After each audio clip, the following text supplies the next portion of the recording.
ناظرین، لبنان اور غزہ کا محاذ جنگ اسرائیلی فوجیوں کا قبرستان بن گیا۔ اسرائیلی فوج نے غزہ اور لبنان میں جھڑپوں میں مزید 6 اسرائیلی فوجیوں کی ہلاکت کا اعلان کر دیا۔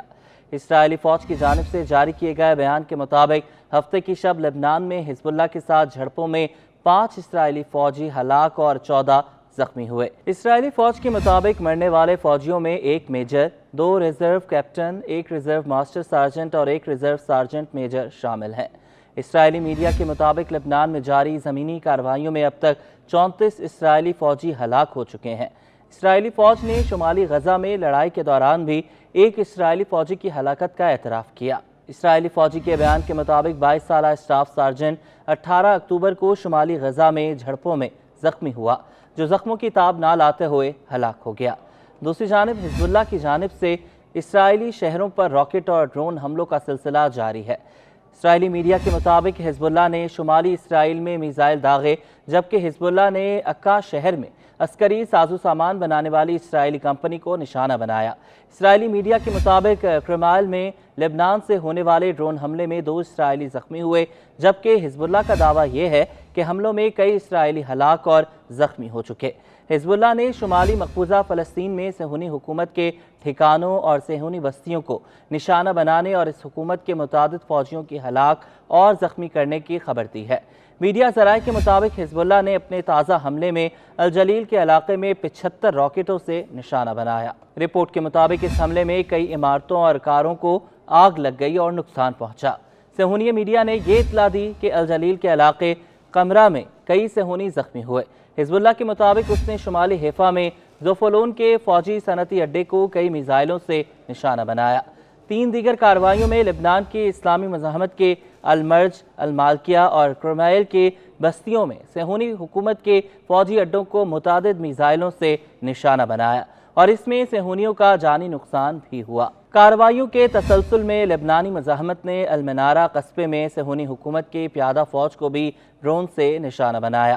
ادھر اسرائیل کے دارالحکومت العویو میں موساد کے ہیڈ کوارٹر کے قریب ٹرک کی ٹکر سے 5 اسرائیلی فوجی ہلاک اور درجنوں زخمی ہو گئے۔ دوسری جانب فلسطین کی مزاحمتی تنظیم حماس کے شہید سربراہ یحییٰ سنوار کی وصیت اور حماس کے لیے ہدایت نامہ سامنے آ گیا۔